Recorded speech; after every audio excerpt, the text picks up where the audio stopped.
YouTube, this is Hannah Necesario and welcome to Accounting Made Easy for Dummies. Today we'll be talking about relevant costs for decision making. After watching this video, you should be able to familiarize key terms in differential analysis, distinguish between relevant and irrelevant costs in decision, and steps in decision-making process. Prepare a make or buy analysis. Prepare an analysis whether a special order should be accepted, and prepare an analysis of a decision involving limited resources. Before we go straight into the discussion, let us first discuss key terms in differential analysis. In making a decision, the costs and benefits of one alternative must be compared to the costs and benefits of the other alternative. So a cost that differs between two alternatives is called relevant cost. Distinguishing between relevant and irrelevant cost and benefit data is critical for two reasons. Irrelevant data can be ignored and need not be analyzed. This can save decision makers tremendous amount of time and effort. Second, bad decisions can result from erroneously including irrelevant cost and benefit data when analyzing alternatives. To be successful in decision making, managers must be able to tell the difference between relevant and irrelevant data, and must be able to correctly use the relevant data when making alternatives. So costs that can be eliminated in whole or in part by choosing one alternative over the other is called avoidable costs. Avoidable costs are relevant costs, while unavoidable costs are irrelevant costs and should be ignored when making decisions. So there are two categories of costs that are never relevant in decisions. Sunk cost, a cost that has already been incurred and cannot be avoided, regardless of what a manager intends to do. Future costs that do not differ between alternatives. Another key term is differential cost. It is a difference in revenue between any two alternatives. The terms avoidable cost, differential cost, incremental cost, and relevant cost are often used interchangeably. We then proceed to our next objective for this video. There are a lot of differential analysis for special decisions. We will only focus on three decisions, namely, make or buy decision, accept or reject a special order, or decision on limited resources. Make or buy decision is also called an outsourcing decision, which entails producing a product in-house or purchasing it from outside suppliers. I will now be showing you an example of this type of decision. The decision to make or buy the product depends on its analysis of costs. The variable cost of the product is compared to the purchase price when the product is bought from the outside supplier. So, to that problem, here are the relevant costs. Direct materials, 20,000. Direct labor, 16,000. Variable factory overhead, 9,000. Fixed factory overhead, 15,000. A total of cost of manufacturing the widgets, 60,000.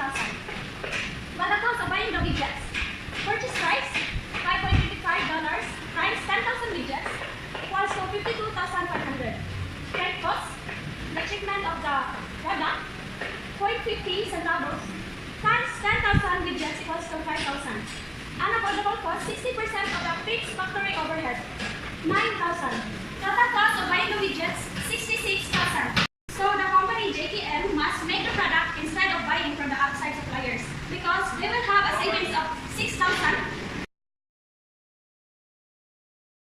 Accept or reject a special order is a decision made when there is an offer from outside buyers to purchase units of products from the company. Fixed cost is usually irrelevant. When excess capacity exists, the only relevant cost will be the variable cost associated with the special order. When there is no excess capacity, the opportunity cost of using the firm's facility for the special order is also relevant to the decision. I will now show you an example. With regards to the problem that we have shown you already, so we have here the solution. So we need to get the differential revenue from accepting the offer. So since we are dealing with excess capacity, so we would directly get the revenue by multiplying the purchase price of $5 to the 5,000 units that they would order. So that makes $25,000 for the revenue in accepting the offer. Okay, so we also need to get the differential variable cost of additional units. So here, as you can see, we use the 3.50 variable cost per unit since we deducted the 1.75 fixed cost from the total variable cost per unit, which is 5.25, and which results to 17,500. And if we would get the difference of 25,000 and 17,500, that results to 7,500 differential income from accepting the order. So with this decision, we should accept this special order since there is an excess capacity and it would yield 7,500 income from the special order.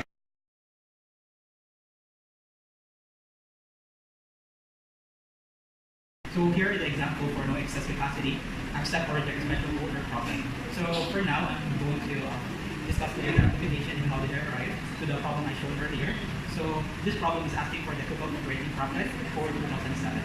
Expected operating profit for 2007 if Jordan company accept the special order sales would be the special sales account for 15,000 units. This leaves another 15,000 units for the regular sales. So the unit variable cost of 55,000 will remain the same. So the unit contribution margin for regular sales in special order are as follows.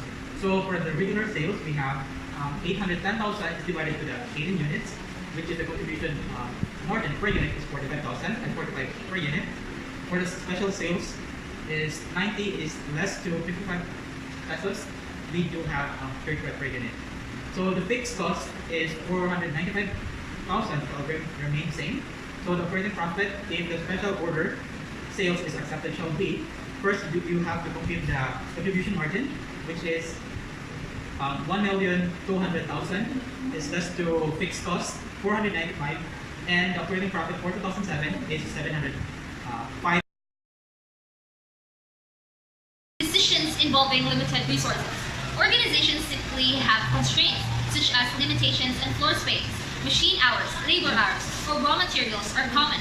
In making decisions involving operating with limited resources, managers must decide which product or services is most profitable. So a decision about the best use of limited resources should be made on the basis of contribution margin per unit of the scarce resource. I will now show you an example. Of the problems earlier. So first we're going to allocate the 25,000 hours of machine time to the two products, and ensure that 80% of capacity applied to X. So 35,000 hours divided by 5 hours per unit is equals to 4,000 units multiplied by the contribution margin per unit, which is $50, and the total is 200,000. For the product Y, the 25,000 hours divided by the remaining 20% of capacity, which is 5,000 hours, divided by 8 hours per unit, and the total is 625 units, multiplied by the contribution margin per unit, which is $64, and the total is 40,000. So the total contribution margin of the two products is 240,000.